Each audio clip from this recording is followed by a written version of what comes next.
Let's do a little recap of the season for each team. So we'll start with Coach Mike Roth and Appalachian State on the outside looking in yet again for the college football playoff. They were the 6th highest rated conference champion in the Dynasty.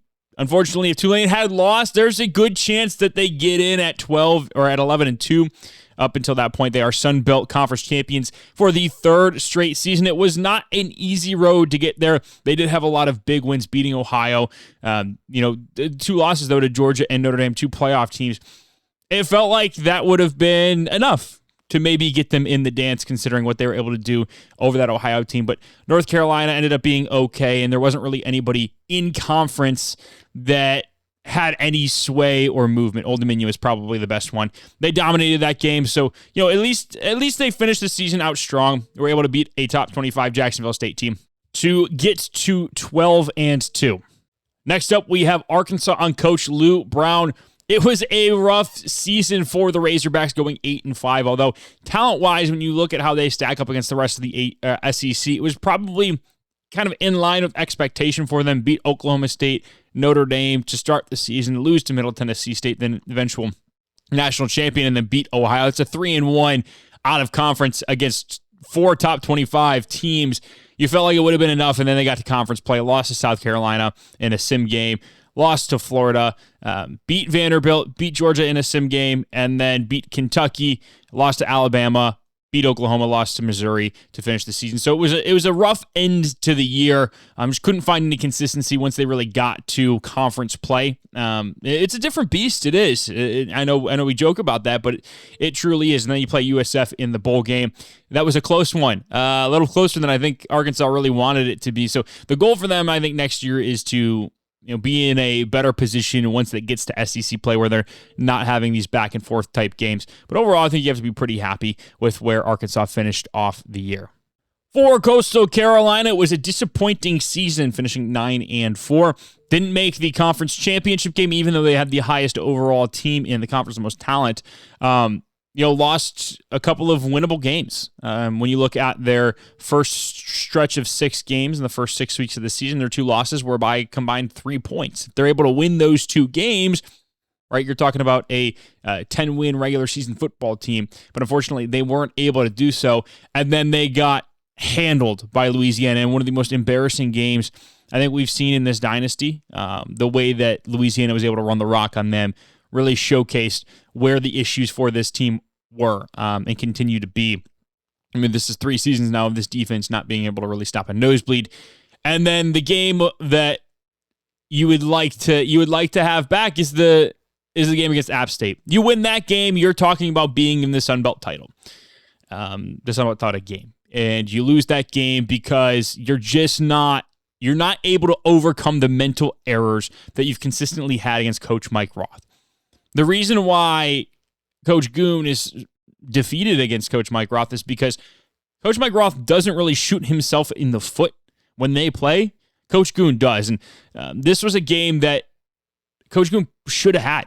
He really should have had. Unfortunately, wasn't able to get it done. A couple of mistakes, a missed field goal, a speed option that went back for a touchdown the other way. Just stuff that you could have controlled.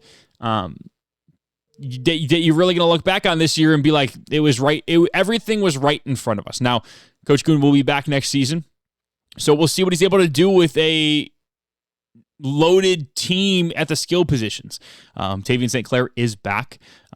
They're going to bring in a couple of other guys that I think are very good. So, we'll have to wait and see what happens there. But unfortunately for the Shots, just a disappointing 2027 season. Blue Hens also had a disappointing season. Coach Mo Lewis just was not able to really get off the mat at any point early in the season, and that was the problem. The Tulane game, we all know what happened with that one, right? And we talked about it with App State. If Delaware wins that game, there's a good chance App State gets into the college football playoff. Beating Marshall, a Marshall team that only won 3 games by 7 points. When you have the much more talented team, it felt like a little bit of a letdown spot. The Oklahoma State game, remember, that was the freeze gate that we had with EA, where Delaware was going to probably win that football game, and then the game just completely froze and they had to replay it, and the talent of Oklahoma State just overcame whatever Delaware could offer that next game. So the score of that one wasn't exactly representative of how that matchup went. Bounce back with a good win over FIU, and then out of the bye week, lose your next 3 games. Middle Tennessee, Louisiana Tech, Western Kentucky. Now, obviously, 2 of those are two of the top 3 teams in the conference. One of them was the national champion. So you're not going to be too disappointed, especially when you played well in both games. That first half of that Middle Tennessee game, you had it at 7 points at one point. It was 14 going into the break, and then you only lose the Western Kentucky game by 12. So it's knocking on the door, but you can't have a Louisiana Tech game, right? That's a game that can't happen because you had the lead late in the fourth quarter, and you basically gifted them a W. So that's the difference between your 7 and 8 wins, and then you maybe pick up another win against Tulane, maybe. Then you're talking about 9 wins. You're back where you were last season. They did finish the year on a 3-game win streak, lost to Jacksonville State, and then come back and beat Kansas State to get to a bowl game, and then won the bowl game. So the way they ended the season was certainly better than they started the season, which gives you hope for Coach Mo Lewis and the Blue Hens for the 2028 season. I'm certainly excited to see where they're able to go with Mason Kelsey another year under his belt, more experience, but I think it's going to be in the right direction. For the Kansas Jayhawks, it really comes down to, if you didn't lose those close games in conference, you're probably in the college football playoff as the conference champion. Unfortunately, you lost those games, right? The game to Notre Dame is a complete talent disparity there. That one can be easily explained away. The Old Dominion game, you didn't play great football. The second half was underwhelming in terms of what we know Kansas is capable of doing. But then you rip off 3 Big 12 wins. You come back, you beat Coastal Carolina by 1, showing some great resilience there. Then you beat Oklahoma State. And then this is where it's like, okay, you have an opportunity to compete in the Big 12, win this conference, and then go to the college football playoff. Well, they lost to Kansas State in a game where they scored 14 points. You cannot have that happen. You are better than that Kansas State team. That is a unexplainable, disappointing loss. You beat Cincinnati, you beat UCF. You're in a great position. You just got to win out. You'll be back in the title game. Arizona game happens, and you lose that game by 1. Again, you cannot have that happen. You cannot have that happen because then you're relying on other teams to do your bidding for you. You want to be able to control what's in front of you. Now, fortunately, Colorado lost and kept losing. So they were kind of controlling their own destiny up until this point. You beat TCU, you scored 63 points, you needed it. I mean, that was kind of a cathartic moment for the offense. And then you get in the Big 12 championship game and you beat undefeated Baylor. Like, what a way to end the season, to win the Big 12 after that disappointing middle stretch. You beat Baylor, you come back, you beat the piss out of Oregon State. I think overall you have to be pretty happy with what Kansas was able to do, given the roster talent on that team. It's just, if you didn't lose to Kansas State, if you didn't lose to Arizona by combined 4 points, we're talking about college football playoff. Like, that's how close we were. So it's just one of those things that you got to keep in perspective. You keep in mind when talking about these schedules. But I think overall it was a good season for Kansas. It's time to talk about the Raging Cajuns, and for them, it's kind of the same story as Kansas. It's not as much about going to the college football playoff because that was never a possibility once they lost week 1 to Utah State and then lost again to Texas State. We'll get to that game in a second. But you had every opportunity to go to the Sun Belt title game, right? You don't lose to Arkansas State, you are in the Sun Belt title game. Unfortunately, you lost that game, and it was kind of the, encapsulation of the season. The Texas State inexplicable loss, like, that is inexcusable. You cannot lose that football game. Like, that is a far inferior team. You put up 28 points. You shoot yourself in the foot constantly, turn the ball over, make dumb decisions. You lose that game. Now you bounce back and you play really good football up until that Arkansas State game. And then once that Arkansas State game hit, it was like, oh, are we reverting back to, what we used to be? Fortunately, you end the year with a couple of wins. You beat West Virginia, and it's okay. We made steps in the right direction, but it's still a what could have been, right? Now, you also lost to Oregon State. I forgot about that game. I mean, again, that game really didn't matter all that much at that point. But it's a what could have been for this squad, and it's a squad that is only going to get better. Unfortunately, they're not going to have a head coach. Now, you'll see where everybody ended up here in a little bit. But yeah, that's right. Coach Kringleberry is gone. Hopefully he's able to take some of these new lessons to his new team. Man, this was a tough season for the Thundering Herd, simply because they were a one-win roster last season. It was going to be tough to compete against the teams they had on their schedule. However, they won 3 games, and I think that goes to show the coaching job that Coach P. Rizzi had with this squad. The big win over Texas State, just completely dominated them. Then the big win over ULM, the big win over Bowling Green, former team. Like this is where you have to be really happy for a program like this that is down in the dumps. A couple seasons ago, they just haven't been a good program, actually. Like I was trying to find a silver lining there for them, but they haven't. The next step is to play more close games and win your close ones, right? The Troy games can't happen. The Georgia State games can't happen. You can't lose those close games. You don't want to get blown out, against, I guess UCLA is a different story, but you don't want to get blown out by Old Dominion. You don't want to get blown out by Louisiana. That's the next step for this program, for maturation, for getting to that next level of bowl eligibility and then competing for the conference. So I feel like with P. Rizzi at the helm, there's a good chance that we get that done this season. I feel really good about those prospects. So, crossing our fingers, hoping we can get there. Could the season have gone any better for Middle Tennessee? I really don't think so. You start the year with a win over Michigan. You do lose your next game, 3-point loss to an Ohio team that ended up winning the MAC, but then you win your next 15 games. It's just, it doesn't get any better than that. You're national champions. Nobody can ever take that away from you. You beat Michigan again. You beat Georgia. You beat UCLA. There's not much to talk about with this schedule. They dominated week in and week out. They did exactly what they had to cement their legacy and make history in college football. People thought that the 12 seed could never do it. And honestly, there's an alternate universe where Kansas doesn't beat Baylor and Middle Tennessee doesn't get in the playoff because they were the 13th team. There's a world out there where Middle Tennessee doesn't get in the playoff. They just won the national championship, right? And it just goes to show that it can be done. And so, other than that, great season. Give your applause. Coach Doc Hudson is now a national champion. The Missouri State Bears did exactly what we thought they were going to do this season. That was make a bowl game and compete for the conference title. Now, it wasn't like, they were one game away from the conference title, but they were in the top half of the conference, and at one point were a game out of a spot in the title game.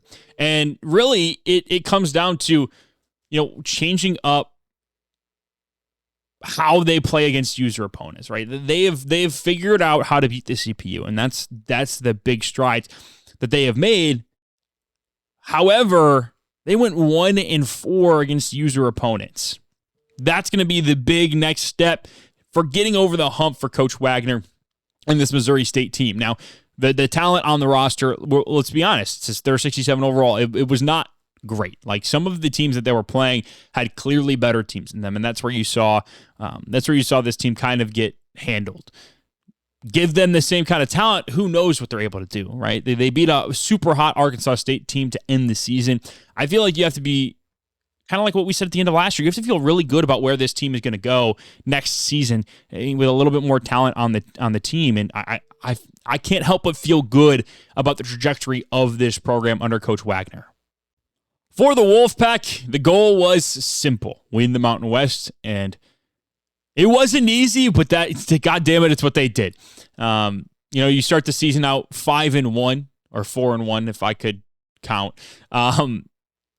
I think you have to be happy with that. Now, you'd like to have a better showing against Western Kentucky, but that's exactly what you needed. You won the big game over Utah State, which at the time we thought was going to be a deciding factor in who made the conference championship game. Little did we know, we'll talk about Utah State later, it didn't really matter. The loss to Fresno State was brutal. You had a stretch of games where you lost 3 out of 4. Now, one of them was to USC, and it was a close game. You only lost by 12. But the loss to Fresno State, the loss to Hawaii, especially the Hawaii game and how much you lost by, is kind of unacceptable. But you beat Boise State by a bunch in that time. And to me, what this season is really about is about the resiliency of this program. You had some rough weeks, but it felt like every single time you bounced back. And where did it get you? Got you to a Mountain West Conference title championship. Like you get to hold that trophy high. You are now etched in stone in history of the Mountain West. Nobody can take that away from you. Now, were you fortunate to play Colorado State 3 times? 3 of your 10 wins came from one team. Maybe, but listen, you can only play who's in front of you, and you have to beat those teams, and Nevada did. So major props to them. They won their last 3 games of the season to make the conference title game. You have to feel really good about where this team is going.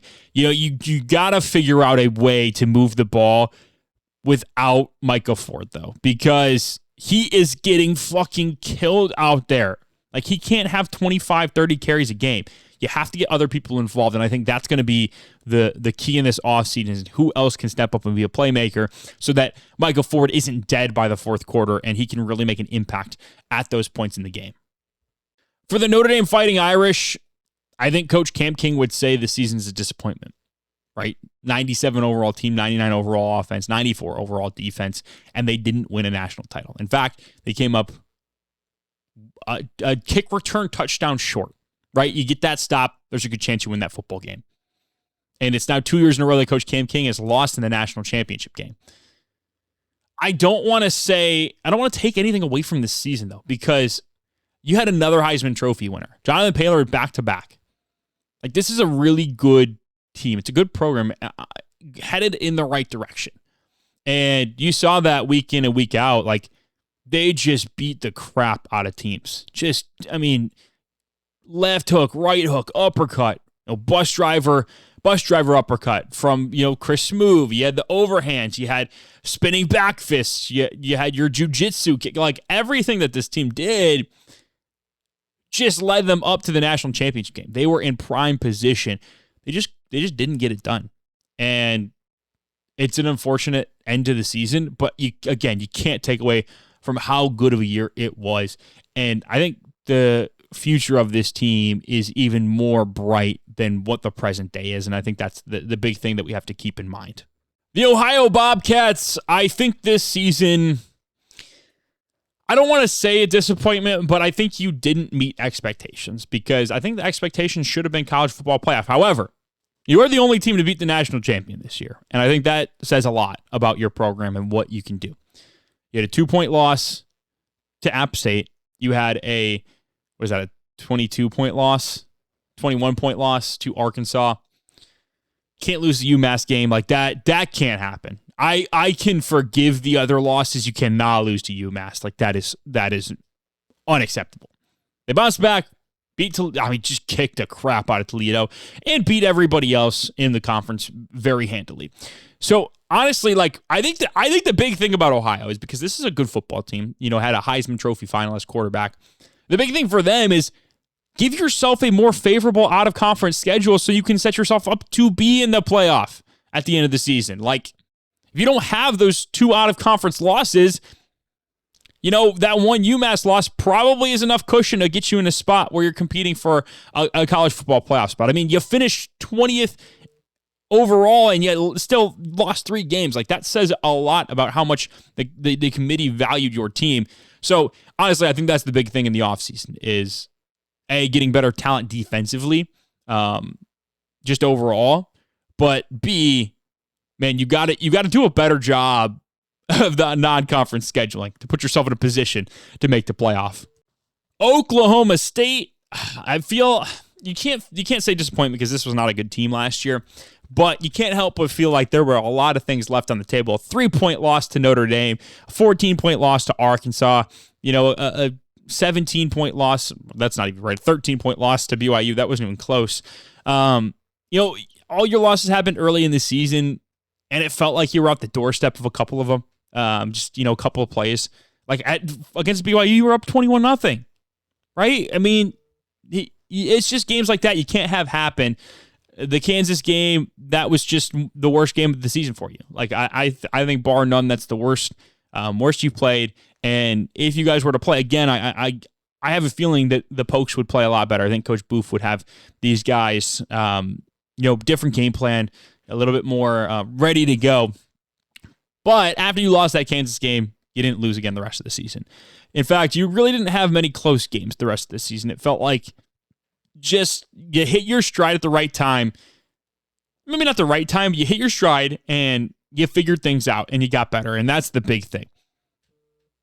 And you'll see, but Coach Booth is no longer with Oklahoma State. He went one and done. But you'll see why in a little bit. You just give it some time. But overall, a good season, I think, for Oklahoma State. Finish the year ranked is impressive. Old Dominion, I mean, you played in the Sun Belt title game. Like that, I feel like that was the goal at the beginning of the season, was win the Sun Belt. You got ever so close. You can't give up 67 points and 69 points. Like that's the big thing. We'll skip all of the recap of the season and talk about what this team needs to get better at for next season. And it is, hey, you can't be giving up 60-point performances from these opposing offenses. You can't give up 59 to App State. You can't give up 56 to App State. That is why you lost these games, because your defense could not keep up with some of these offenses. Now that is out of the way, overall, really good season for Old Dominion and Coach Cavan. Coach Cavan will be elsewhere next season. That is right. Old Dominion will not have Coach Cavan at the helm next season. They will have somebody else. So who knows where this team could go from here. We won't spend too much time on Texas State. We'll talk about the good things. You beat Louisiana. You never beat them before. In program history, had never beat Louisiana. This is a massive, massive win. To be able to do that at their place, and a place where they've been pretty good, is really special. That was one of the most improbable victories I've ever seen. That was phenomenal. That was just so much fun. And then you beat UL Monroe 2 weeks later in another close game, but showed the resiliency of your team. So you win those two games. You got to give applause there. That was awesome. Every other game can be thrown in the trash, especially early on in the season. Now, towards the end of the year, you started to figure some things out, I think. Offensively and defensively, had a lot more close games. So it's about, okay, what's the next step from here, right? How can we win some of those games? We'll have to wait and see, but I think overall, it wasn't a great season, but it's a bad roster. So you take it with a grain of salt, I guess. You got better as the season went on. So there are things to be pleased with, I guess, to look forward to for Texas State next year. Kind of the same thing with ULM. You beat JMU to finish the year. You beat your FCS opponent. You had a couple of close losses. Key for you, how can we not lose those games? How can we not lose the Marshall game? How can we not lose the Texas State game? How can we not lose the Missouri State game? Just stop throwing interceptions. I think that's really what it comes down to for Coach Hugh Janis. Just take care of the football, and stop throwing picks, right? Ball security is job security. You do that, you win a lot more of these games. It's as simple as that. Coach Janis is taking his talents elsewhere this year. So, yeah, that's right. He also went one and done at ULM, and you'll be very surprised to see where he ends up. Utah State was probably the most disappointing team of the season 3 in the league, and it started off awesome. Like, I think everybody was super happy with the Louisiana win, the Wisconsin win. You didn't play super well against Utah, but they have a better team than you, and then you beat Western Kentucky. All of a sudden, you're 3-1. It's like, bang, let's go. Lose a 1-point game to Nevada. Okay, that's fine. We'll get back there. We can kind of control our own destiny the rest of the way. Play New Mexico. You beat New Mexico. And then the end of the season happens. You lose 4 of your last 6 games. Cannot have that happen. 10-point loss. Get dominated by Colorado State. Lose by 7 to Fresno State. This San Jose State team won 3 games. You were their only conference win the entire year. You lost to them, scoring 14 points. Your only wins against Boise State team, you dominate. Expected that to happen. And then a Wyoming team that won 1 or 2 games the entire year. That is an unacceptable season from Coach Eric Taylor.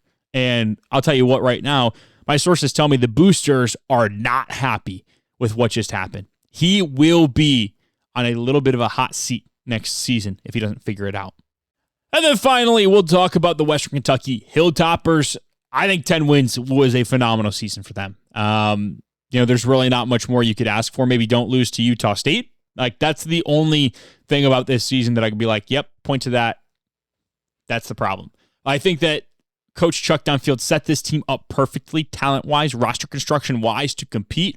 And they did a really good job. Against Middle Tennessee, it was a 21-15 game at one point. 21-15. Now, You got to close that game out next time. But to be in that spot in the first place, I mean, that is impressive stuff. And then you just dominated the rest of Conference USA. You're looking at these point totals, 84, 62, 70, 64, put up 70 on Ball State in the ball game. Man, I think this team hit its stride late. It may have been a little too late type stuff, but I mean, just unbelievable finish to the year for this team. And I think that some powers that be try to keep them out of some better bowl games, some better positions, maybe the conference championship game, maybe. Just throwing that one out there. A little winky face that the conference commissioners in the Conference USA didn't want Western Kentucky in there. I don't know why, but just something to keep in mind. And then, Coach Chuck Downfield is gone. He took another job. So honestly, when you see what happened in the Hilltoppers roster, he got out at the right time. This was a very senior heavy team. Guys wanted to go to better programs to help their pro potential out. But it was overall good season, but it kind of is going to all come crashing down for Western Kentucky here next season. And now it is time for the coaching carousel, the moment you've all been waiting for. There are 19 teams in this league. And let me just say, 8 of them are changing right here, right now. That's right. This graphic is going to look a little bit different. And we're going to start out with a big move. Coach Aiden Crowley is taking his talents to Atlanta, Georgia. He stays one season with the Kansas Jayhawks before making the move. And this was a tough one for Coach Crowley. It really came down to, did he want to spend another season with Tiquan Falah or go to a program that is basically a giant, a dormant beast, right? When you're talking about Metro Atlanta, that recruiting hotbed that it offers for Georgia Tech. You're in an easier, maybe not an easier conference, but you're in the ACC. Maybe there's a bigger path forward for you, right? This Georgia Tech move was not made lightly, but it puts Coach Aiden Crowley in a position to build a powerhouse in Atlanta. And I think the Georgia Tech fans are very happy about this. Now, the next move. Coach Chuck Downfield is leaving Conference USA, and he's moving to the Big Ten, taking on the Purdue Boilermaker job. This is a job they offered him back in year 1. He said no, but he's back. This was a fairly easy decision for Coach Chuck Downfield because of what was leaving Western Kentucky. A lot of guys wanted to enter the transfer portal. A lot of seniors on that team that went 10-3 last year. So you're not going to lose sleep over it, but now he's in the Big Ten. It's going to be a tougher battle, and the team just isn't quite as good as what he had at Western Kentucky. It's going to be a rebuild, but I would keep an eye out for this team to make some noise in year 1. Our next coach is the national champion. The reigning national champion, Coach Doc Hudson, is moving across the country, taking his talents to Seattle, and this was a no-brainer move for Coach Doc Hudson. It was basically hit his ceiling at Middle Tennessee. Like, that team was a lightning bottle, barely got in. The opportunity at Middle Tennessee is so much different than the opportunity at Washington. And the talent available is just so much more. You have the resources behind you. This was a necessary move for Coach Doc Hudson to continue to win national champions. So he made that move to go to Seattle, and he's feeling pretty good about his ability to build a winner here. Now we move to the next week. So this would have been week 2 that these next offers came, and it was Coach Noah Cavan going from Old Dominion to Baylor. Talk about a program upgrade. They lose in the Sun Belt Championship game this past season, and they are now in the Big 12. This is a big move. It's a really big move for Coach Noah Cavan. This is not a premier program, but a program that definitely has the resources to compete in that conference. And you're giving yourself an opportunity to now make the college football playoff. Whereas Old Dominion, it was like you had to be perfect. And even then, it was App State, right? That was the team that kept standing in the way of every other Sun Belt team. So he gets out of there and finds a new home. But so did the App State head coach, Mike Roth. He is taking his talents to the SEC and becoming the head coach of the Kentucky Wildcats.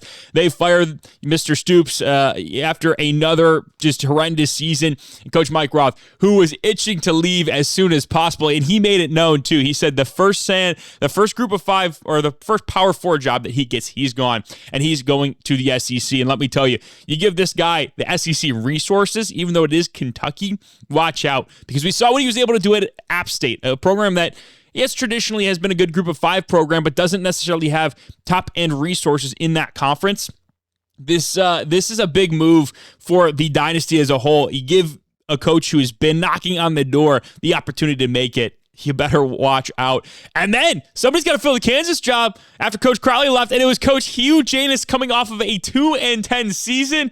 They decide that this is their man. And talk about Coach Janus gets fired from Buffalo after winning 2 out of his last 3.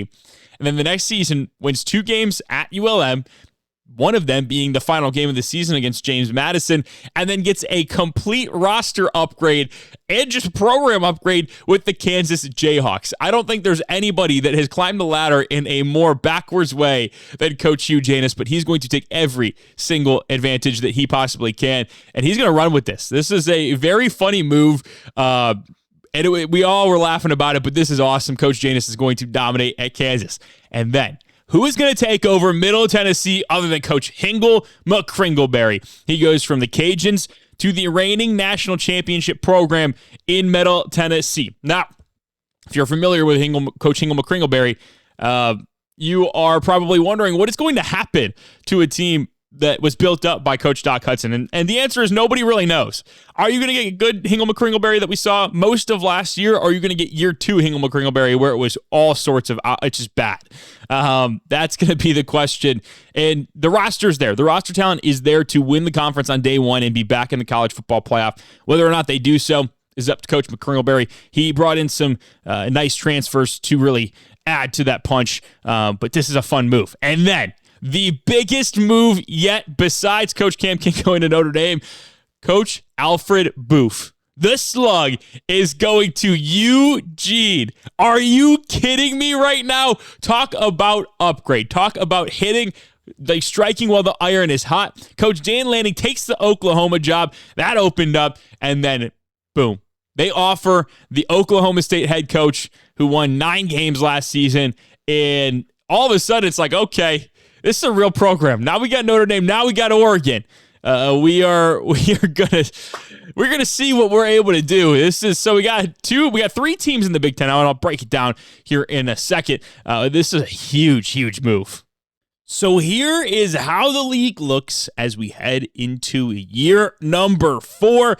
We are going to start. Let's do our top right. Let's talk about Nevada and Utah State. Those two are sticking pat in the Mountain West. I don't foresee them leaving anytime soon. Both of them are what we call lifers. They are planning on staying the entire time. Now, I don't know if they'll be able to keep up with everybody else as they move to better programs, but we will see. And then you've got the SEC teams. Arkansas, Coach Lou Brown finally has some friendship in the SEC. Coach Mike Roth joins him with the Kentucky Wildcats. And then in the Big 12, we still have 2 teams. They are 2 completely different coaches, though one of the teams is the same, though, in the Kansas Jayhawks. And the Baylor Bears join the mix as well. And then we have one ACC team and one semi-ACC team in Notre Dame and Georgia Tech. Listen, I think those 2 teams are probably going to play every year in the ACC, Notre Dame scheduling thing that they've got going. And then in the Conference USA, just 3 teams now. We're so used to having 4 in that conference, now down to 3 as Western Kentucky is gone. Middle Tennessee has a new coach, but they stay in in the conference, I should say. Marshall, Texas State, and Coastal Carolina make up the Sun Belt with a new addition. As you can see, Southern Miss is there. Coach Tyler Dock is entering the mix as well. He joined this offseason and is manning up the Southern Miss Golden Eagles. And if you are familiar with him, you may not be. He has controlled a previous coach in this series before. I'll let you guys do the connecting the dots there. And then in the MAC conference, it is just the Ohio Bobcats. Because of course it is. And we started with 5 teams in the MAC conference. If you're new to the channel, the first 2 seasons had 5 MAC teams. And then after year 2, it dropped to just 1. And we maintained there with Coach Sean Diddy Combs. Yes, that is his name. I don't know why, but it is. And then in the Big Ten, we now have 3 teams in Purdue, Washington, and Oregon. So we've got the Pacific Northwest pretty much covered. We have the fun matchup between the rivalry, I should say. It's not just a matchup; it is a rivalry between Washington and Oregon. And Purdue is just in there, just because. Why not? Let's talk about some trains. But that is the league as it looks and stands in year number 4. Now it's time to get into the offseason. It is time for some people's favorite part of the entire season, and that is recruiting. And let me tell you, with these coaching changes, we have some absolutely insane recruiting classes. Obviously, starting with our number 1 overall class, the Notre Dame Fighting Irish. 8 5-star recruits, more than anybody else in the country.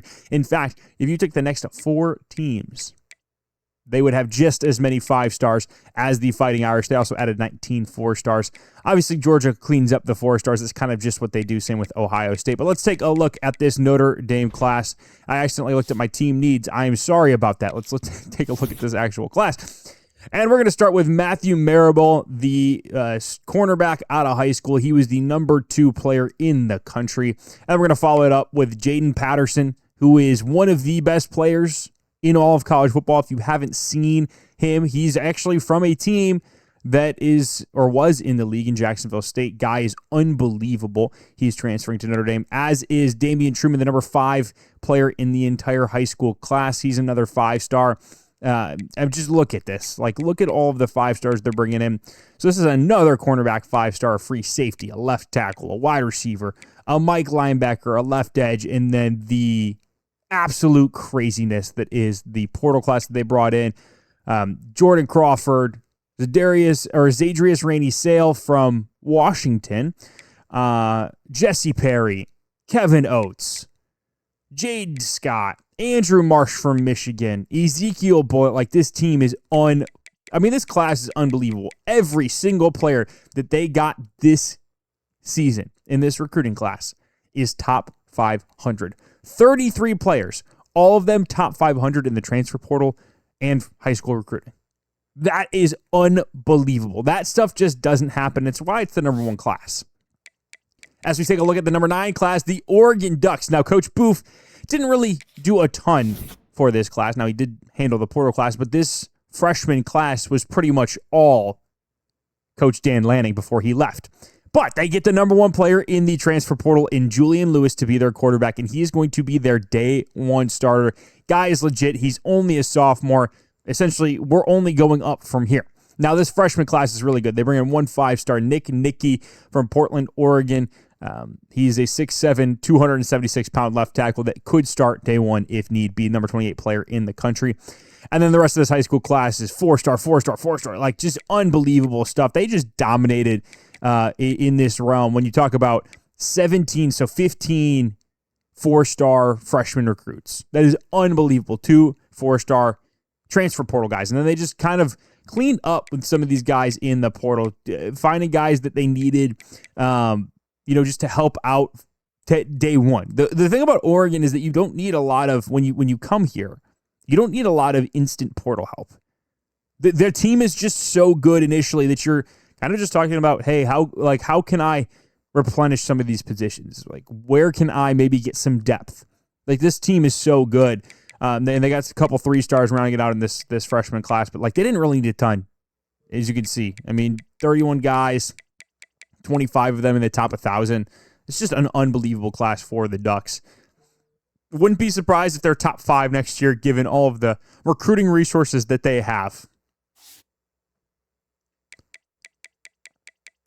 Then we go to number 17 and number 18. So number 17, Coach Noah Cavan cleaned up in the portal for the Baylor Bears. Now, you have to remember, Dave Aranda had this team in the college football playoff. They are championship contender overload. The roster itself isn't great, so they also have playing time. They also sent a lot of guys to the draft, which means pro potential. All of that came out of the wash here, and they didn't just get guys that are going to help them this year, but they got guys for the future. When you look at Emmanuel Theus, he is a sophomore running back. When you look at Nigel Smith, he is a junior transfer. When you look at Iosefa Uluave, I think I said that right, he's a quarterback that is a true freshman, transferring as a freshman. Same with J.J. Council. Like, these guys are unbelievable. The future in Waco is, I mean, look at freshman, sophomore. And the high school class wasn't great. Like, Dave Aranda didn't do a great job recruiting high school guys. So what did Coach Gavin do? He went in and said, okay, we're going to bring in instant impact guys, but also we're going to bring in guys that can help us in the future, because this recruiting class is very average.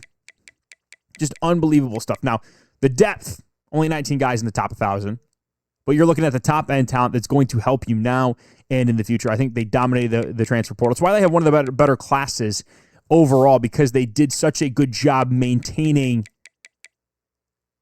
the identity of the team and trying to improve themselves down the line. Now we'll look at Middle Tennessee.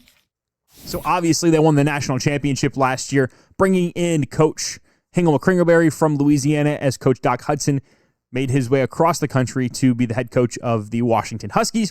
So this is how the recruiting class went. So most of the freshman recruits are from Coach Doc Hudson, but everybody in the transfer portal was brought in by Coach McCringleberry, and he did a great job getting Theodore Blackwell, the sophomore edge rusher, number 54 player in the portal, and then also brought in Charles Lester. I believe Charles Lester was under him at Louisiana. So he's bringing his guys with him, at least one of his guys, and then also bring in Sergio Suggs to play free safety. They do have to replace Zaquan Patterson, who had that pick six in the national championship game. He was the 102nd ranked player in the portal. But then in terms of last guy, Bruce Hester, quarterback, just to help that quarterback depth as well. Only two on the roster, or only one on the roster post-national signing day, or pre-national signing day. So filled that position out a little bit. But looking at the freshman guys, 4-star running back, 4-star wide receiver, 4-star running back. This was a wide receiver that was brought in and changed to running back. There's another guy like that as well. But you see a 4-star Mike linebacker, 4-star edge rusher, 4-star wide receiver, and then a 4-star defensive tackle. And then a couple of other guys. The other one that I wanted to point out was George Duff, who has been moved to halfback, but was brought in was initially recruited as a wide receiver because Coach Doc Hudson is me, and I was able to scout this guy before the season. He is a gem. He is a star development receiver, and Coach Hingle McCringleberry decided that he wanted a 6'5", 214-pound running back instead. But that is Middle Tennessee. Just overall really good class. They did a good job getting a lot of talent in there. 18 guys in the top 1,000. You have to be pretty happy with that, considering that the existing roster is already pretty solid. And then as we make our way down to Arkansas, we'll do Arkansas and Georgia Tech, and then we'll start filtering by conference. We'll look at the top 25 classes first. So Elijah Thomas was brought in as a transfer wide receiver. He is the number 22 player from the portal cycle. But then they also brought in a 5-star tight end in Amani Idabali from Fayetteville. This is a guy you got to keep home, right? If you have the ability to have a 5-star in Fayetteville, you have to keep him in Fayetteville, and that's exactly what Coach Lou Brown did. Drake Lindsay, the quarterback from Minnesota, it will be the new quarterback in Arkansas. You have to imagine that bringing him in means that he's going to be your quarterback of the future, at least for the next 2 seasons. But they also bring in a Mike linebacker, Jake Garrison, who is a freshman from Cedar Hill, Texas. He's the number 50 player in the portal. This is unbelievable get for them just to help out the position of the future. They lost their best player to the portal. I forget his name, but he was their Mike linebacker. He was unbelievable. So bringing in this kid is going to help that position out. They also bring in Gio Garrison, a wide receiver 4-star, the number 90th player in the class, and then just knocked out the rest of the portal. Just hitting on a bunch of big-name guys, also bringing in a 4-star Sam linebacker from the high school class, as well as an edge and a center, and then just knocking out the portal some more. You see 24 guys in the top 1,000. That is exactly how you need to build your class. Great job by Coach Lou Brown. You have to have a talented roster in order to compete in the SEC. As you can see, Georgia, LSU, Alabama, Auburn, Texas, Ole Miss, like Florida, I mean, Tennessee. They have the number like 8th class in the SEC, and it's still a really damn good class. So it just kind of goes to show the disparity in talent and how you need to catch up very quickly in order to get to where you want to be.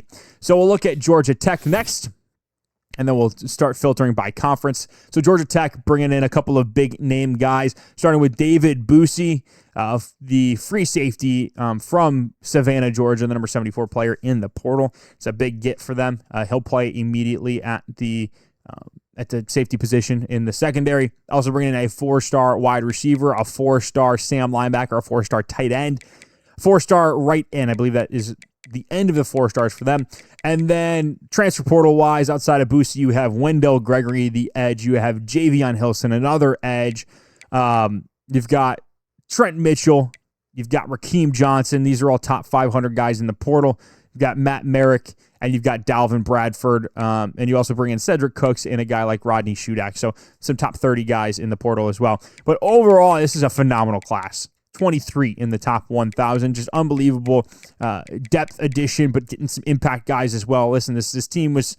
There's a reason that Brent Key was fired, because he went 4-8. So the roster's not in an awful spot, but it certainly did need some infusion of day one talent. But what you need to be super excited about is the future of this team. Look at all the transfers they brought in. Look at their what year they are. Sophomore, a lot of sophomores and freshmen. So be on the lookout for this Georgia Tech team to be legit in a couple of seasons. So as we look at the other Big 12 team, Kansas, they brought in a bunch of 3-star recruits. And, it's one of those situations where it's Kansas. You're not expecting to bring in any big name players. As long as you can get a lot of depth at the 3-star position to get good 3 stars, you're in a pretty good spot. And I'm going to keep going. 23 top 1,000 players that are 3 stars. This is exactly what the doctor ordered for a team like this. You needed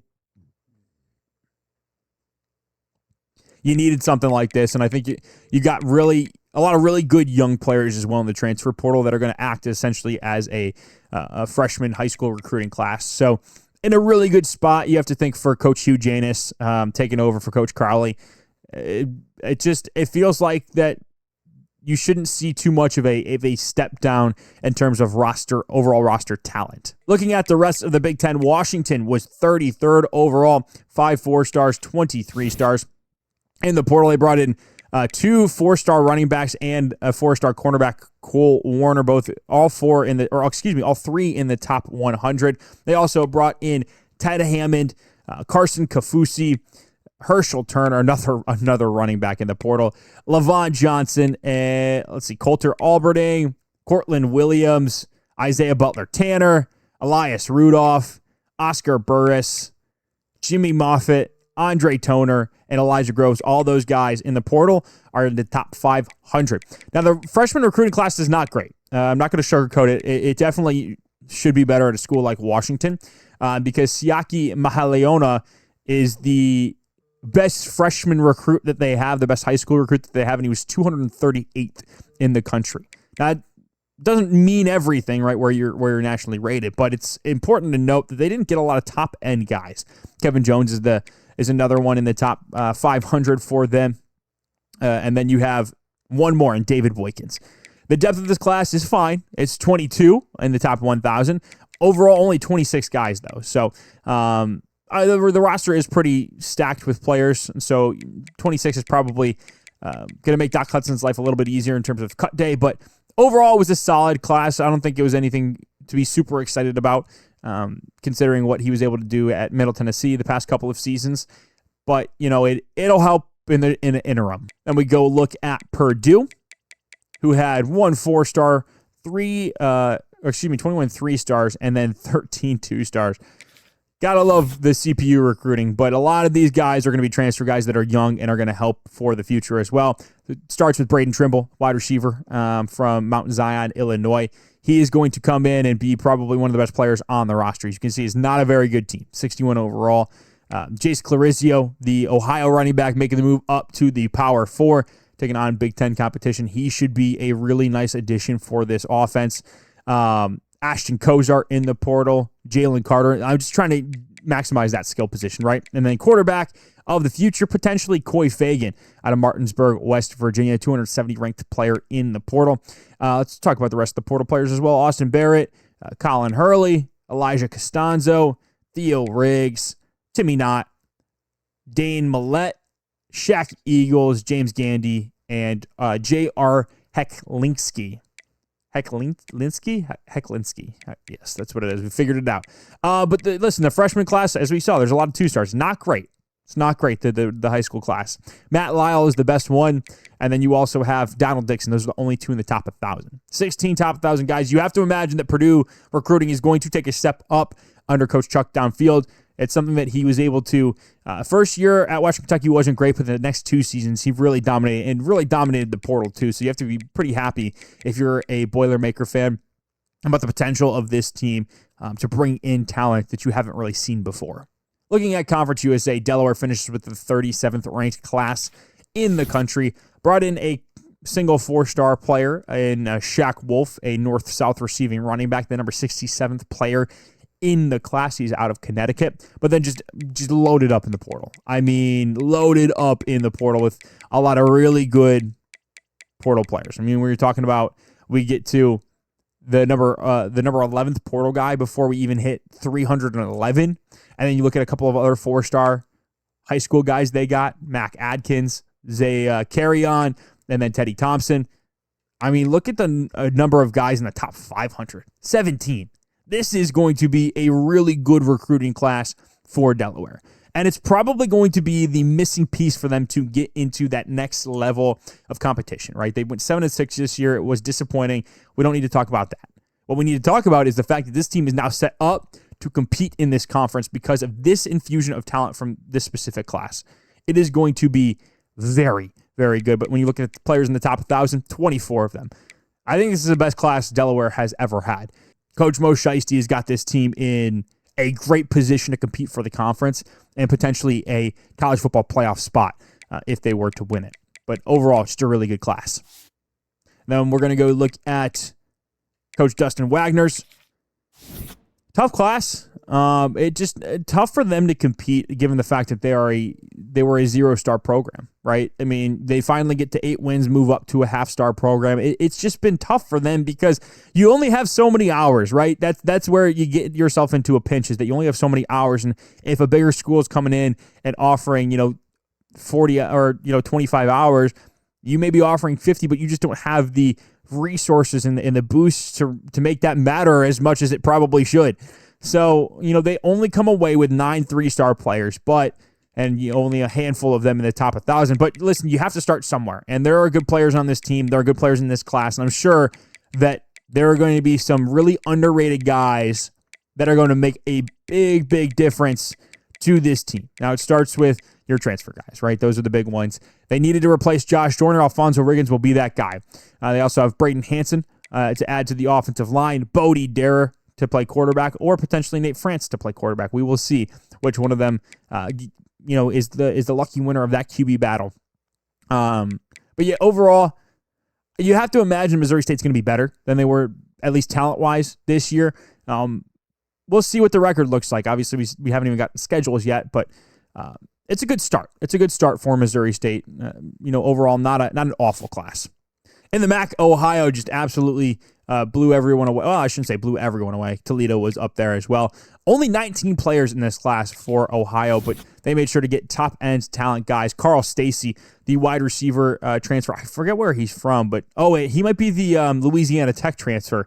The guy is unbelievable. I mean, he was the only good player on Louisiana Tech, and now he is going to play for Ohio. I mean, this wide receiver room is already loaded, so I'm not exactly sure how he fits in, but we'll figure that out. And they also get Quentin Martin Jr., the Penn State transfer, the number 29th player in the transfer portal class, as well as Charlie Collins, the 65th overall player in the transfer class. But they bring in Jaja Boyd as well, Peter Gonzalez to add some more wide receiver depth, and then 4-star freshman recruits, or I keep saying freshman, high school recruits, Rashad Latimer, Bobby Pounds, what a name that is. God, this guy's going to be good. You have a feeling he's got one of those names. And then Sammy Ostergaard, another running back from Colorado. And it's just overall, 12 of their 19 guys in the top 1,000. You would like to see a little bit more depth for this team, but honestly, it's, they win football games, and that's really all you can ask for. So if it ain't broke, don't fix it, right? I guess that's what you can come back to. Overall, you have to be really happy with the amount of difference makers that you're going to get, even though the depth isn't quite there. The only issue, semi-issue, it's not really an issue, is they're old. Like a lot of the guys you brought in outside of Carl Stacey are old, so you're going to have to make sure that this is the year. You're putting all your chips on the table. You have to get it done this year with Tim Carpenter, in his final season at quarterback. So you went all in. Let's see. We'll see how it pays off. So for the Nevada Wolfpack, man, this was a good class. 5 4-stars, 21 3-stars. I did the thing again where I said 3. What if I said 3 21 stars? How about that? You ever heard of a 21-star? I haven't, but you will now. Wow. This is the first time I'm seeing this. Jacob Tracy, the Utah State tight end, is staying in conference and moving to Nevada. That is, wow, I can't believe that. I thought for sure he was going to a bigger program, but massive get for Nevada, and he's a blocker too. This team likes to run the football, so that's huge. Bringing in Greg Burrell Jr., this might be the best running back that they've had. Maybe. I don't know, Michael Ford was pretty good. But this guy's unbelievable. He's only a sophomore. You have to imagine that this guy is probably going to be the lead back. And, man, I think Michael Ford is still around. I can't remember what year he is off the top of my head. But if they have a 1-2 punch of Greg Burrell and Michael Ford, watch out, man. This Wolfpack team could be serious business. But they also brought in Sinalao Chang, a defensive tackle, 4-star, the 166th overall player in the high school class, and Leon Akbar and Matthew Schomer. Matthew Schomer. I hate that name. Are there other 4-star high school guys, but it's just an unbelievable wealth of talent in this portal class. Ronald McSprings, great name, by the way. Alex Kerr, Simone Millhauser, Cordell Cantwell, Spencer Wiggins, Rashad Wiles. This is just a bunch of really good players that are going to help you now and help you in the future. Sophomore, freshman, sophomore.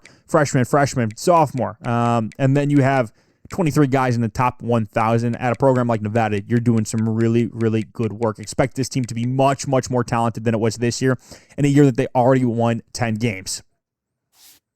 Let's talk about the other Mountain West team, the Utah State Aggies. Brought in 1 4-star player, and it was Jeremy Jocelyn, number 50 overall player, running back in the class. He's number 8 overall running back, But then you also bring in a lot of talented portal guys. Actually did not really attack the portal too much. I thought they would. 17 guys in the top 1,000, only 22 overall. You have to feel like you left a little bit on the table. I really felt like this team was going to bring in more impact guys in the portal, but I guess not. Well, we'll see what this team's able to do. Gabe Dickey is back, and that's the big thing, right? You keep your superstar quarterback. Hopefully, you make it to a bowl game this year.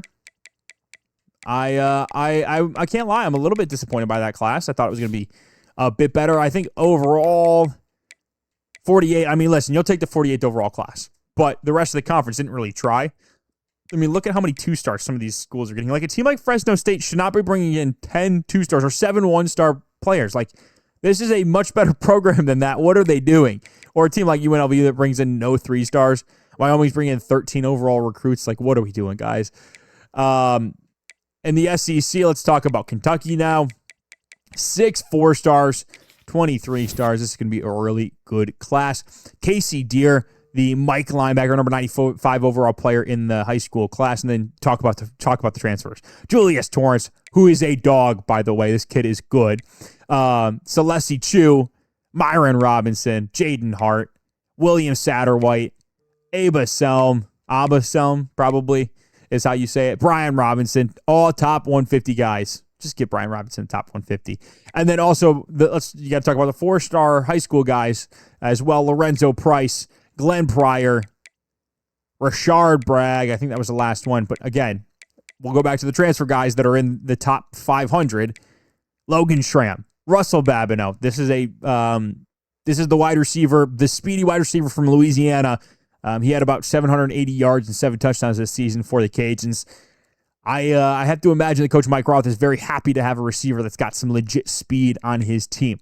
Kalen Edwards, Jamarcus Awasika, Kadir Demble, Zanai Scott. Some of these names are awesome, by the way. Angelo McCollum, Sammy Mixon, all top 300 transfer guys. Unbelievable class. And they needed it too because, as you can see, only 21 guys in the top 1,000. And there's a big drop-off from number 20 to number 21. Good depth in this class, though. Good instant impact players. I would imagine Kentucky is going to be a team that kind of a dark horse in the SEC. The talent, remember, we talked about the talent disparity with Arkansas. It's even more with Kentucky. So you needed a portal class like this. You see a lot of juniors, a lot of proven veteran talent. I'd imagine that we see big things out of Kentucky this season.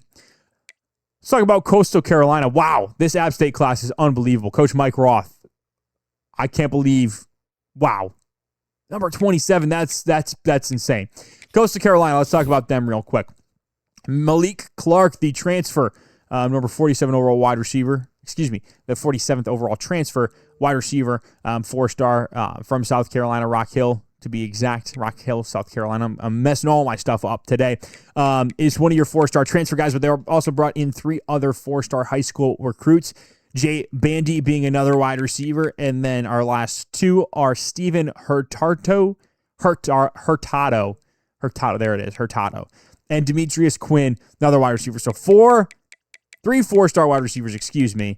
And then the transfer portal class, the rest of it, Carlavion Young, Charles DeMarco, Dash Bauman, Jamal Foster, Keenan Jackson, Zena Umeluzulu, that was just completely butchered, Leo Katula, Cameron Keys, Cam Adams Parker, another wide receiver. I don't think you need more wide receivers, Coach Goon. Jamarco Desir, Terrell Kim, Cash Cleveland, what a name, by the way, Cash Cleveland, Matt Schreck, Felipe Grimes, Quincy Drugsma. Some of these names, man, Sterling Dixon. I'm not going to name every single guy, but all 31 players in the top 1,000. That is super impressive stuff from Coach Goon to make sure they were getting high impact portal guys and top-end high school prospects as well. That team is a 76 overall. I would expect it to be even better next season. And then let's talk about Marshall. 18 3-star prospects we brought in. Only 4 in the top 1,000, but you brought in a lot of guys that I think are going to eventually help you. And that's the big thing with this Marshall team, right? They were 1 win before Coach P. Rizzi took over. Now they're at 3 wins. You keep stacking. That's the idea. That's the goal. We got to keep stacking wins. And you're bringing in some guys that I think are going to help you do that. Obviously, the key guy being Ben Stevens, freshman quarterback, 276th overall player in the portal. Also knocked out some high school recruiting as well. Then we got to talk about Southern Miss, who is then we got to talk about Texas State, coached by Coach Hardy Sonnenberger Jr. Just had a mind blank there. But a 4-star running back, Manu DeVito, East-West playmaker from Manville, Texas, is coming to play for Coach Sonnenberger. What an unbelievable get for this team. A team that won 2 games. Just unbelievable stuff. Did not do well in the portal at all. We're talking about a bunch of 2-star guys they brought in. You really had to hope that they brought in at least 3-star type talent in the portal, but did a really good job at least bringing in DeVito, and I imagine he's going to be the sole proprietor of the football in that offense this season.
And then we have a new addition to talk about. Coach Tyler Dock is taking over the Southern Miss Golden Eagles, a team that won 8 games last season. This is their class. He didn't really have a hand in any of these, but not a bad class at all. Only 16 players, though, so you do have to watch out for that. Overall, you have to be, listen, he didn't have much say in it. It is what it is. That's the class, and that is the recruiting classes for teams in the league. What else do we need to talk about here? And that'll do it for the recruiting classes of this offseason number 3. Yes, it is offseason 3 because you don't have an offseason before the first. I'm sorry, I'm rambling, guys. Please bear with me. And that will do it for the recruiting classes in offseason number 3. Time to take a quick look at overalls. I won't do an entire roster breakdown like I did last year. I'll quickly click through them just so you can kind of get an idea because that was a lot last year, and it was probably a little too much. We also have schedules that we have to talk about, which are far more important. We're going to take a quick sneak peek at a lot of these teams. I'm just going to run through them real quick. Not going to spend as much time as we did on them last season, just because I thought it took way too long. But you can see this Arkansas team is very solid, especially along the front line. Man, that is a really good team. Defensively, they are stacked with talent as well. Not quite as good as the offensive side of the football. It's hard to be, if we're being honest with ourselves, but that is a really good football team that I know people are very excited about around Lafayette. Around Fayetteville. I don't know why I said Lafayette, guys. Please bear with me. This is going to be a fun squad, and I think that they should be up there for SEC contention this season. For the Baylor Bears, they've got an interesting quarterback. Iosefa Uluave is their QB, and then as you look through the rest of their squad, just got some very talented players overall. It's a well-rounded team. Maybe no top-end guys. You see the center there is very good. The defense is where the money's gonna be made. The edge rushers are really good. Got a lot of depth at the linebacker position. Corners could use a little bit of work, but that safety room is lethal. So this is an overall good team Baylor's got going here. You have to feel pretty confident about what Baylor would be able to achieve in the Big 12. Although that first game against Kentucky was a little bit rough. For the Chanticleers, they've got 2 elite quarterbacks. Achilles Smith decided that he wasn't going to transfer for whatever reason. Tavian St. Clair is back as the starting quarterback. And then as we go through the rest of the roster, they got some serious playmakers on the offensive side of the football. Just unbelievable. Offensive line will be good enough. No world beaters. They don't need to be. But this defense looks better than it did last year, especially in the secondary. It is a step up. It may not be a huge step up, but it's a big enough step up where this team should win the Sun Belt. Coach Mike Roth is gone. There's no more App State to deal with, so this Coastal team should be the favorite in the conference. The Blue Hens team got much better. Mason Kelsey still the quarterback of this squad, and he is looking to have a fantastic third season as the quarterback of this squad. You saw the running back room is Clay Royer yet again. The wide receiver room looks really good. Brennan McQueen returns. He should be a focal point in this offense. And the offensive line is solid all around. One of the better group of 5 offensive lines you're going to see. And then defensively, got playmakers left and right, 2 defensive tackles that are just monsters up front. I mean, this defense is really going to take a step up, I think. I mean, when you look at the cornerback room, that is almost a Power 4-esque cornerback room. Just a lot of speed on the back end, and I think Delaware is going to be a just pain in the side for a lot of teams this season. For the Georgia Tech Yellow Jackets, it's a little bit of an interesting dynamic going on here. You've got a junior quarterback here in Amon King. And then as you look at the rest of the roster, it's still young. That's the big thing, is there's a lot of really good talent on this team, but it's just not quite there yet in terms of experience. Now, that's not saying they won't be good this season, because they will be. I mean, they've got some absolute dudes on this roster, but you're more so looking down the line. I mean, as you look through this defense, a lot of these guys are underclassmen, and I think that's a key thing to point out. I don't know if this Georgia Tech team is going to be able to win the ACC or make the college football playoff, but it wouldn't shock me. But this team is going to be really good next season and even better than that in 2 years. Just an overall really nice roster right now. For the Kansas Jayhawks, there are just two quarterbacks on the roster, one being Isaiah Marshall, who was a very, very good player last year. And then obviously you got to talk about Tiquan Falah. He is back and better than ever. A 94 overall as a true junior. He's got the double dip platinum ability. Guy is a just absolute monster. And offensively, this offensive line will give Isaiah Marshall as much protection as he needs. The defense does need a little bit of work. There's just not a ton of top-end talent here. The linebacker room has two good guys. Outside of that, not great. Same with cornerback room. You have one good guy, you have one average guy, and then not much after that. It's going to be there are going to be a lot of growing pains with this team, in my opinion. It's up to Coach Hugh Janis to figure out what the best way forward is with these guys. Certainly does need to do a good job recruiting some of the depth that the team is missing in some of the top end guys. But listen, I think this Kansas team is set up to do some damage in the Big 12 this season. The Kentucky Wildcats, man, this team, especially the defense, and we'll see in a little bit, is really, really good. Two insane running backs, and you want to get down to number 3, Tavani Mizell. I mean, just unbelievable stuff here. And then talking about the wide receivers, more speed. At the tight end position, you got Michael Smart. It's just this offensive line is really good as well. But then defensively, you'll see here in a second. 93 overall, Jacob Smith. 88 overall, Brian Robinson. 87, 85, 84. 84 are the top 4 defensive tackles.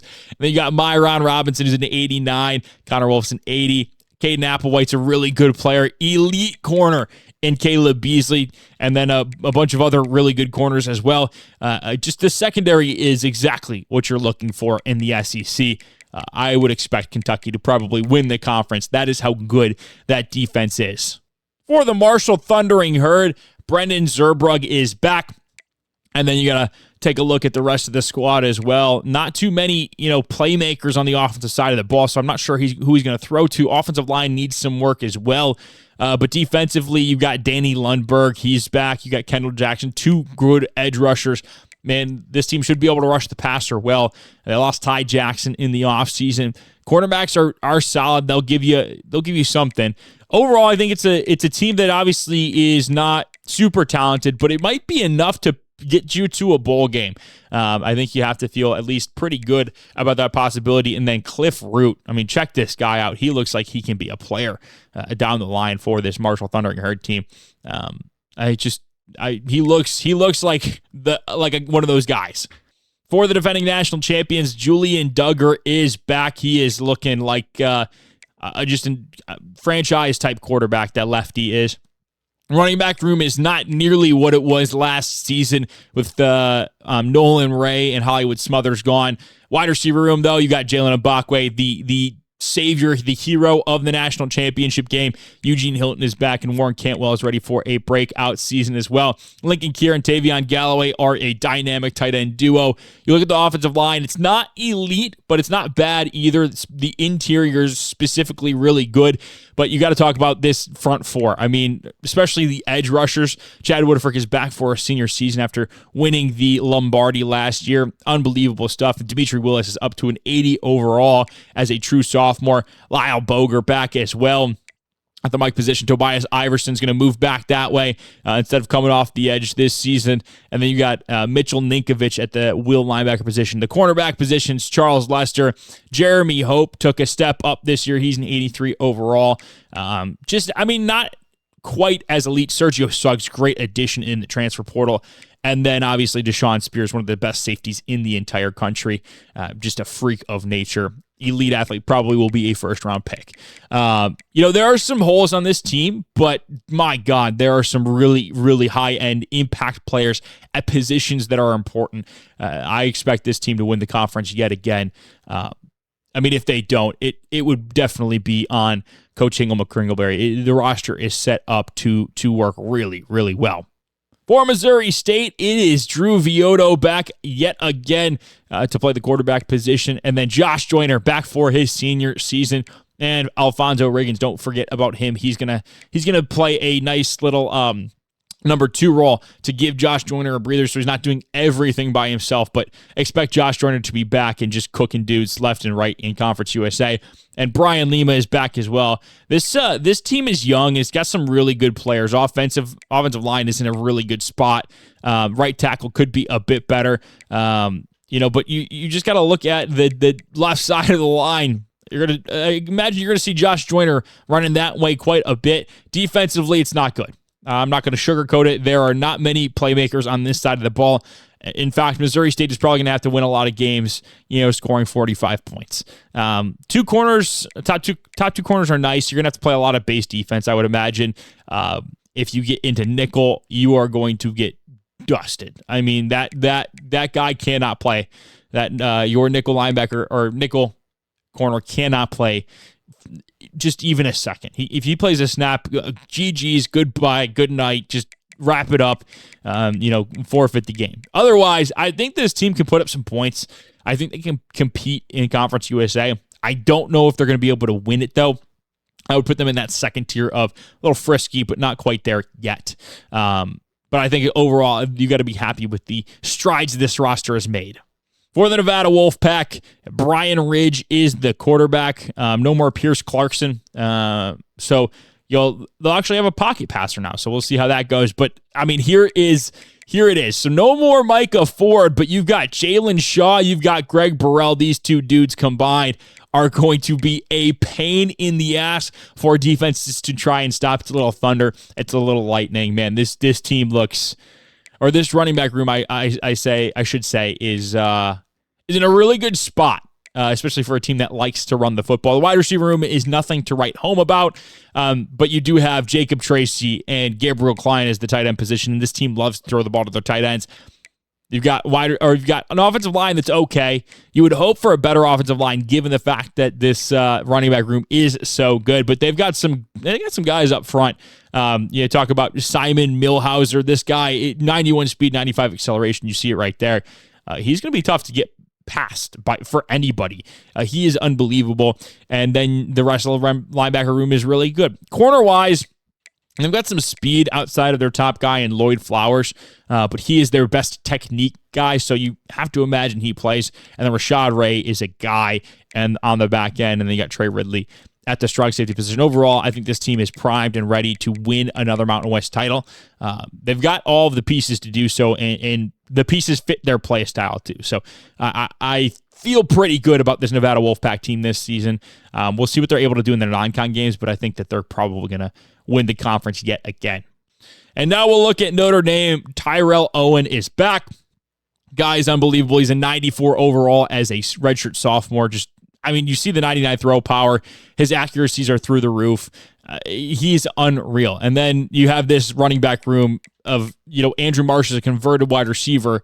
But you also have Daniel Bray and Jordan Savage. I mean, just who are you going to stop? Like, you also got Jaden Scott. Like, this team is ridiculous. It's ridiculously loaded. It is unfair. I mean, check out the wide receiver room. You got Jonathan Paylor listed as number 3. You've got Chris Lawson, who's he's a freak of nature. And then you also got Cam Williams, who can catch literally anything. At tight end, it is Keyshawn Singleton. And then your offensive line is unbelievably loaded. I mean, best center, probably best left tackle in the game. Your right tackle is just as good. And then this defensive line is unbelievable. Just across the board is loaded. And then this linebacker room has speed. They have awareness. They have tackle. I mean, just everything that you could ask for. I mean, just look at this. What in the world? Zadrius Rainey Sale was one of the linebackers in the portal, and somehow we let Notre Dame get him. I genuinely don't know. Like, this is one of the best linebacking cores I've ever seen. And then you have 3 corners that have some combination of 99, 98 at speed and acceleration. I don't know how you're supposed to do anything against that defense. And then it doesn't even get you to the safeties. So you have Victor Vincent, right, at the free safety, but then you have the best strong safety in the entire game. He might be better than Deshaun Spears. I mean, what are you supposed to do against this defense? I think For my money, Notre Dame is the best team in the country, and they will be winning the national championship. Coach Cam King is finally going to break through this year. It's just a ridiculous team. Ridiculous team. Just should not exist. Ohio brings back Timmy C. I mean, the guy is unbelievable. They also got Earl Roma. Watch out for him. He's a true freshman quarterback they brought in. He could be the next Timmy C. At the running back position, Quentin Martin Jr. Learn the name, because this guy is going to just rip out the hearts and souls of MAC defenses. 98 speed, 99 acceleration, 96 agility, 95 change of direction. Just had to talk about him for a second. And then Carl Stacey, the transfer from Louisiana Tech, will be wide receiver 189 overall, redshirt sophomore. And this wide receiver room for a team that loves to throw the football is very good as well. Gavin Grover will be the tight end. Offensive line is solid as well. Nothing to write home about, but it's very good. And then the defensive line is solid. The rest of the defense, obviously, Jack Habbert is back for his senior season. How could he not be? He will be a first or second round pick in the upcoming NFL draft. Cornerback is solid at the top two positions. You got a solid nickel as well.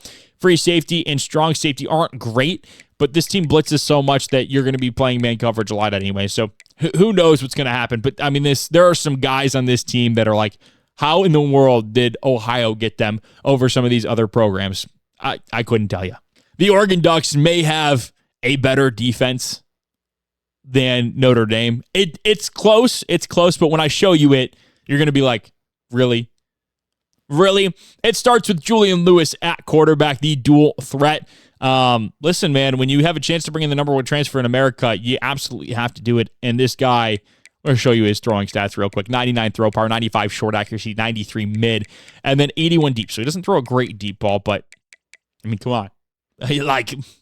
Come on. Running backs, you got Deer Hill and Jordan Davis, and these guys are freaks of nature as well. Wide receiver room's not great, especially when you consider where you are in Oregon. It is not up to standard there. It doesn't really matter because this offensive line, man, a little bit, I shouldn't say it doesn't really matter. This offensive line isn't great either. So wide receiver and offensive line leave a little bit to be desired, but you'll see in a second. I mean, what in the world are you supposed to do against Aiden Breland and Jericho Johnson? These are two of the best defensive tackles I've seen in this game, and they're on the same team. And then you have Garrison Light at linebacker. You have Dylan Williams also at linebacker. You have Elijah Rushing, and then your cornerbacks are just, kind of like Notre Dame, except these guys have the coverage stats to back it up. You got Trey McNutt. You've got probably the best safety duo in Trey McNutt and Aaron Flowers. They can fly around. They love making plays on the football. Man, it just feels unfair. It feels unfair to have a defense like that, but that's what the Oregon Ducks do.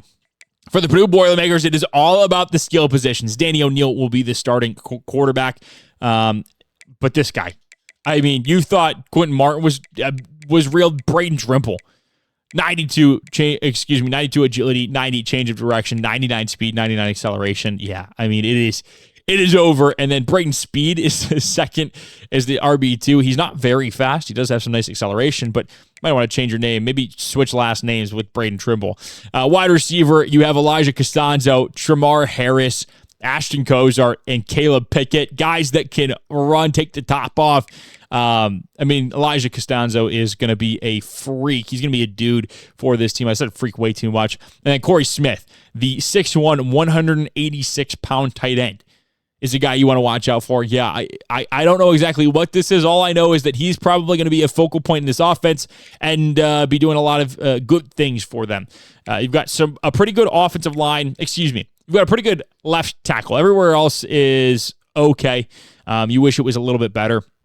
Trenches are the weak spot on this team. Absolutely, without question, trenches are the weak spot on this team. You should be able to, the better teams will be able to take advantage there, but they've got some dudes on the back end. The linebacking core is solid. Good corners. This is, you got some speed to keep up. That was the big thing because, right, speed is king. If you don't have speed, you're gonna get out-athleted in the Big Ten, and Purdue's got that handled. So the trenches are the weak spot, but man, there are some fun players on this squad. For Southern Miss, it is Cameron Dyer, and he is the star of the show. 88 speed, 92 acceleration, 98 change of direction, 97 agility, 92 throw power, 87 short, 86 mid, 82 deep. Like, this is one of the best quarterbacks in the country, if you ask me. I know the overall doesn't say that, but that's because it's the 60 awareness. If that was a 90 awareness, this would be the best quarterback in the country. I mean, he is unbelievable. You check out his physical abilities as well. Guy's a freak. And then you also have Derek McFall, who's got a platinum shifty as well, 90 change of direction, 95 speed, 98 acceleration. Like, this is going to be just a brutal team to stop. Having a game plan for them is going to stink. Now, the offensive line is fine. With that combo, you would hope that they're better, but there's not much you can do about it. Now, the defense is much better than the offense, as crazy as that is to say. 280 overall edge rushers. You had a damn near 80 overall defensive tackle. You have a solid linebacking core with 280 overall middle linebackers. The corners are good enough. I mean, kind of slow on the outside, but they'll manage.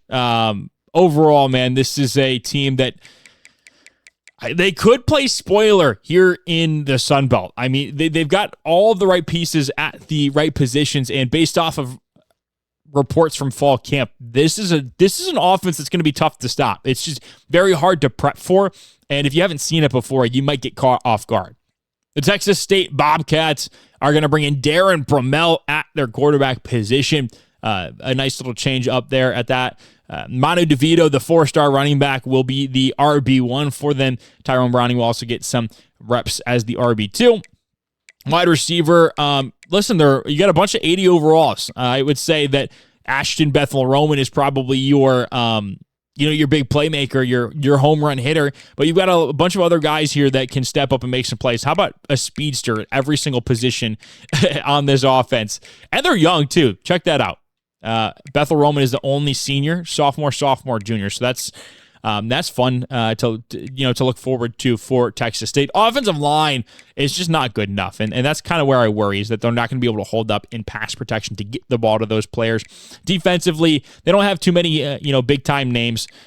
Just a bunch of Jags, I would say. Overall, just not a super special roster. But that offense could be fun. Could be a lot of fun. If things are to be figured out by Coach Sonnenberger.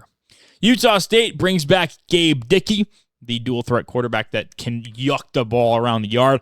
They really don't have a good running back room, and I think that's going to kind of play into what this team wants to do anyway, because they don't have, actually maybe not, they don't have a fast receiver either. I really don't know what the plan is going to be offensively with this team. Wow. The offensive line is fine. Defensively, though, they look to be much better. 280-plus overall edge rushers will always help. You got to talk about Bobby Gay, one of the best players in America. He just makes plays constantly. Linebacking room is solid. Corners are, pretty good, I would say, especially for the Mountain West athletes. They'll be able to keep up and actually maybe, make a few plays to get the ball back for the offense, get short fields. But overall, I think the defense will help keep this team in some games. But I really struggle to see the vision offensively. Who's going to step up and make plays? I'm really not sure. I just don't think you have the speed here to make much of a difference. I mean, when your quarterback is one of your fastest players on the offense, and he probably runs like a 4.55, being generous. Maybe it's closer to a 4.6. It's tough to see the vision there. I'm going to be completely honest with you.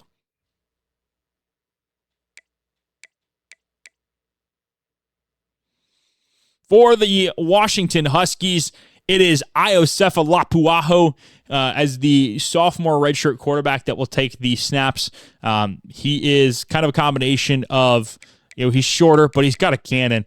95 throw power, and he loves to throw it over the middle of the field. That 93 medium accuracy is one of the standout traits of his. The running back room is going to be led by Herschel Turner, and that's a lot of question marks elsewhere. Coach Doc Hudson is not really sure what the offense is going to look like, especially considering last year they were able to be so balanced. Not sure if that's going to be the case this year, and you'll see why when you look at this wide receiver room. It is just loaded with talent. It's going to be hard to keep these guys off the field and play 12 personnel like they have in the past. It's going to be you might see a lot of just 10 personnel just because these wide receivers are so good. At tight end, it is Isaiah Butler-Tanner.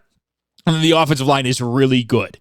Across the board, you're looking at high 80s overall.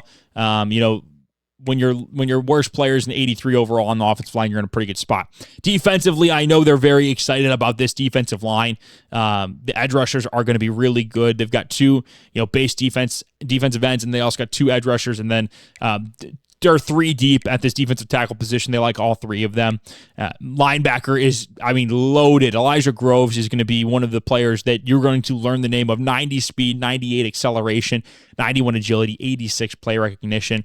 At the Mike linebacker position, it's Isaiah Wang, redshirt freshman, 90 speed, 92 acceleration. And then Jonathan Epperson is the other linebacker who's going to play the will position, 86 speed, 90 acceleration. In that corner, it is Sergio Duarte, Raheem Wright, and Cortland Williams to try and, stop some of those big plays. But then the safety room is loaded as well. Rashawn Clark and Asamai are going to be your two big guys there. And then it is also at the strong safety position is Paul Menke Jr. He's got some speed as well. Just a lot of athletes on this defensive side of the ball, and that's what Washington is very excited about. Hopefully they keep them in a lot of games because this offense is a little bit of a question mark right now. That offensive line is also a much better run blocking unit than it is pass blocking. So we'll see what they're able to do offensively this season. Those were the rosters. It's time to check out some schedules. We will be looking at Arkansas first. They play a very, very tough schedule, as you can see, in 87 overall. Auburn, Oregon, both at home, then on the road to number 2, Notre Dame. A little rematch from last year in which Arkansas, I believe, was one of 2 teams to defeat Notre Dame in the regular season, or one team in the regular season then once. You get what I'm trying to say. And then at home, yet again, so 4 out of the first 5 at home against Kentucky and Coastal Carolina. They take a bye week, come back at Ohio, a little SEC at MAC action, little SEC-maction. And then they go on the road to their next 2, Texas A&M and Vanderbilt. And they have 3 straight home games. So that is, I believe, 7 on the season. LSU, Ole Miss, South Carolina. And they finish the year off at Missouri. For the Baylor Bears, as you can see, a little spoiler. I didn't want to show anything, but unfortunately I had to. Kentucky was the opener in Week 0, the only Week 0 game. And Kentucky was able to win that one 45-11. The other games this season, they go back home to take on Purdue, and then they play Texas A&M, the number 24 team in the country. Then they take a bye, and they play at West Virginia, at home against Arizona State, at Utah. Just a little flip-flop back and forth, home, away, back home against BYU, taking on Iowa State on the road, at home against Houston. And then they're at Cincinnati versus TCU, and then fortunately lucked out at Kansas the last week of this season. That should be a fun one, but that is Baylor's schedule. For the Coastal Carolina Chanticleers, they start with a game against Tulane, number 23 ranked college football playoff participant last season. Then they go bye week in Week 2. Then they play at NC State, back at home to take on Utah State. Then they're on the road in 2 straight against Arkansas and Marshall. Then they take on James Madison at South Alabama, at home for 2 more, Southern Miss and Troy, then back to Georgia State, at home against ULM, and they finish the year off at Texas State. For Delaware, they start the year off against Georgia Tech, and it is 4 straight road games at Southern Miss, at New Mexico State, at Penn State, and then at Louisiana Tech. Then they come back home for 1 game versus FIU before heading back out on the road to take on Middle Tennessee. Finally playing the Blue Raiders on the road, and then it's back at home for Kennesaw State, Missouri State, and then back out on a road trip against Jacksonville State and Western Kentucky, and then finishing the year off at home against Hawaii. As you can see, not too many home games for the Blue Hens this season, but they are a very good team at 82 overall. For the Georgia Tech Yellow Jackets, they go to Delaware, and they're at home against Marshall, and then they take a bye week come right back for ACC play, taking on Pittsburgh. And then at home yet again for Notre Dame, little ACC Notre Dame, crossover action. Then 3 straight road games, Cal, Virginia, Duke, back at home for Clemson and Stanford, then taking on Louisville on the road, and then SMU at home, and then obviously number 1, the Georgia Bulldogs, because of course who else would be number 1 in a little good clean old-fashioned hate. Got to get that good old-fashioned hate in there. They don't like each other, right? That's why it's called that. But that is the Georgia Tech schedule. Not easy by any stretch. Certainly should be a couple of good games to start the season. For the Kansas Jayhawks, it's right away, bang, bang, Missouri State at Texas State. And then they're playing, Coach Hugh Janis is playing his old school, the UL Monroe Warhawks, with a little bit more talent this time. We'll see if he's able to come out with a W in that one. Then they go on the road to Arizona State, take on Utah at home, and then back out to Provo to take on BYU. Then they take the bye week, come back at Houston in 3 straight home games, Cincinnati, Iowa State, UCF. I don't know why I said USF. And then at Kansas State for the Sunflower Showdown. And then, obviously, as we saw earlier, at home against Baylor in the last week of the season. For the Kentucky Wildcats, they take a bye week next week in week 1, and then they're at Ohio, Middle Tennessee, and Arkansas to start the season. That is a brutal stretch, playing 3 really good teams. And then they're at home against South Carolina, go to Vanderbilt, at home against Auburn, at Georgia, at home against Missouri, on the road against Tennessee, at home against Florida. So they do a back and forth for the rest of the season.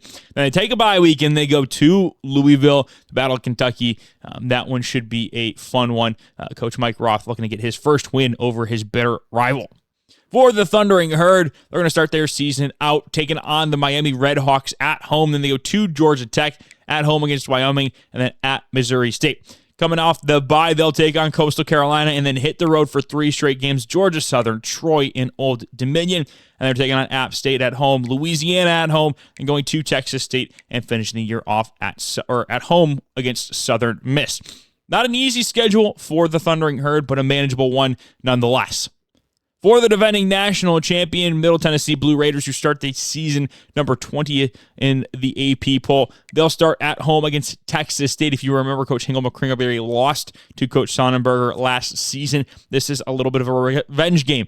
And then we have the Retard Bowl in week 2, Middle Tennessee going to Utah State to take on Coach Eric Taylor. And then at home against Kentucky, that'll be a very, very fun one. Excited to see that one come week 3. Probably game of the week in week 3.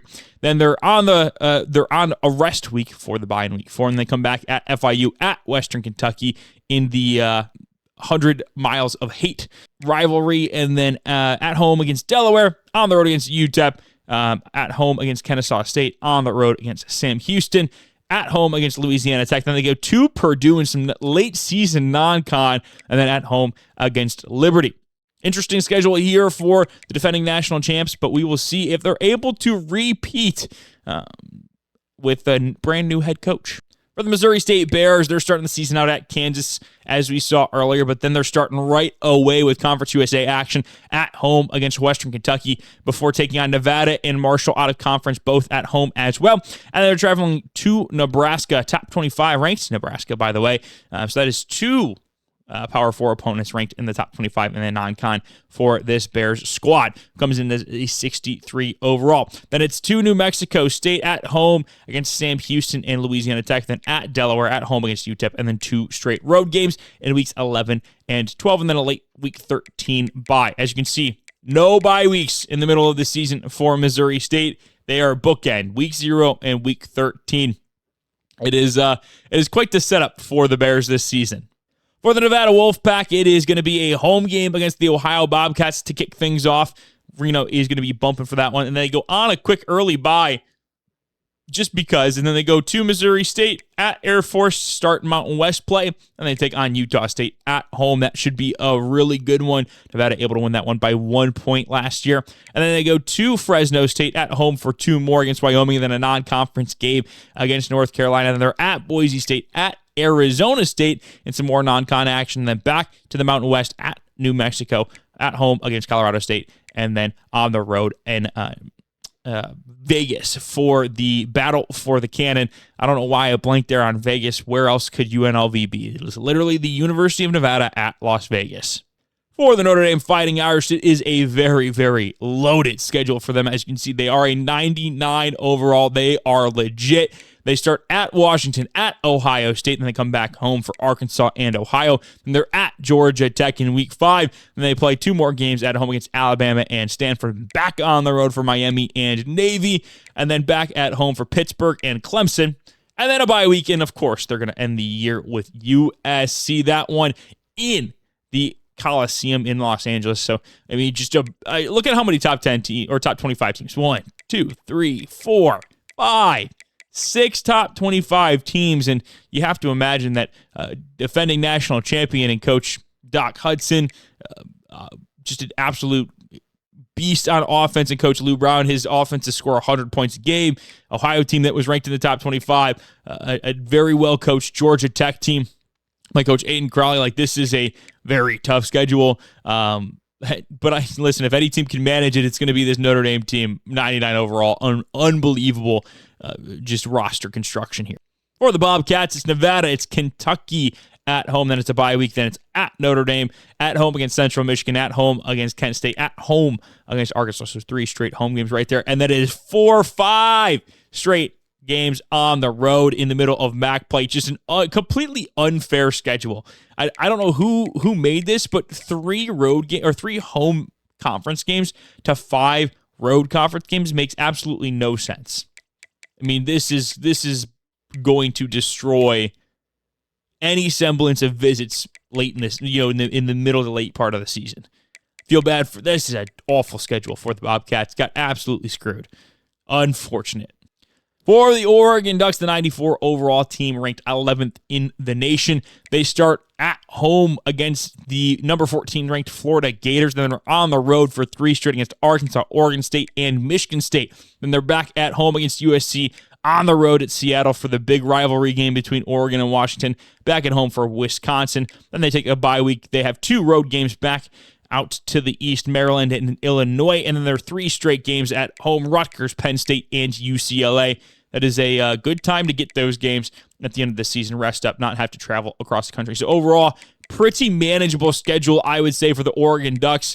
Really, the only tough game that you're thinking about is at Arkansas. Every other big game, I should say, besides maybe Washington, you're at home, so you got to feel pretty good about how that schedule lines up. For the Purdue Boilermakers, they're going to start at Baylor in week number 1. We talked about that game a little bit earlier. Then they're at home against West Virginia and Penn State. Then they go on the road to number 22 Nebraska, and then they travel out west to Seattle to take on the Washington Huskies. Then at home against Ohio State, back on the road against Minnesota and Northwestern, at home against Michigan State. Take the bye week in week 10, come back at USC, and then playing Middle Tennessee. Remember that late non-con game that we talked about when we were talking about the Blue Raider schedule. And then they finish the year at Indiana in the battle for the Oak Bucket. Gotta get the Oak Bucket back in West Lafayette. But that is the Purdue schedule. It is a challenging one for a team that is only a 74 overall. But that offense, as you'll see in a little bit, is very good. For the Southern Miss Golden Eagles, it is a little bit of a return to the UMass Minutemen. We haven't talked about them since Coach Cause got locked up for a couple of lifetime sentences for committing murder. But Coach Tyler Dock will head on out, will welcome in that UMass squad, and then they'll play host to Delaware in week 2, and then back on the road against Louisiana Tech and Tennessee. Then they take a week 5 bye, come back against ULM, and some good SBC action. They're on the road at Texas State, back at home against James Madison, on the road for their next 3 against Coastal Carolina, Georgia Southern, and Troy. And then they're back at home against Arkansas State and finish the year off at Marshall and Huntington. That should be a fun one. It's a good schedule. I like the way that this is shaped up for the Golden Eagles. They've got a really solid squad.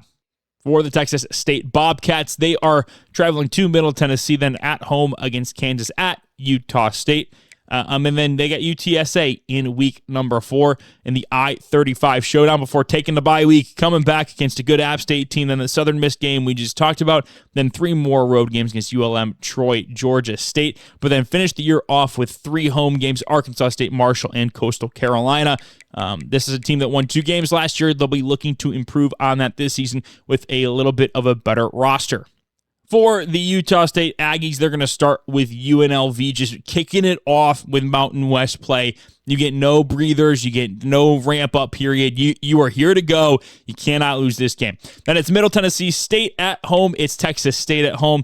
And then 2 more road games before the bye against Coastal and Nevada. But you start the year at home in 3 straight games. You got to feel good about that. After the bye, you come out and play at home game against Colorado State and then take 4 straight road games against Boise State, Air Force, New Mexico, San Jose State, and come back for a home game against San Diego State, and then you finish the year on the road at Stanford. So finishing the year with 5 road games of your last 6, that is a brutal end to the schedule. So obviously you trade the 3 home games at the front for the road games at the back end. You know, I'm not sure if that's a trade you really want to make, but it's one they have. It's the schedule they have. Can't do anything about that. For the Washington Huskies, they're going to open this thing up with Notre Dame taking on the defending national runner-ups.